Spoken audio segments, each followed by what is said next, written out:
আজকে বাসায় রান্না করব সজনে ডাঁটা, তাও আবার সর্ষে সজনে ডাঁটা।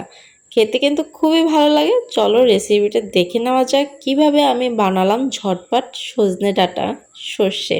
তো এখানে জিরা আর কাঁচামরিচ ভালো করে ভেজে নিয়েছি।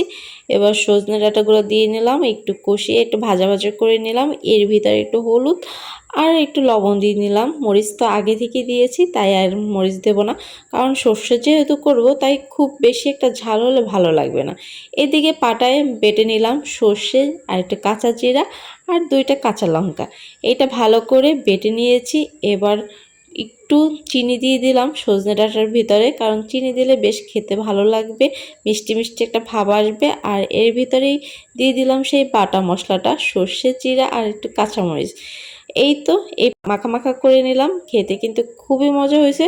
তোমরাও কিন্তু এরকমই বাসায় বানিয়ে নিতে পারো।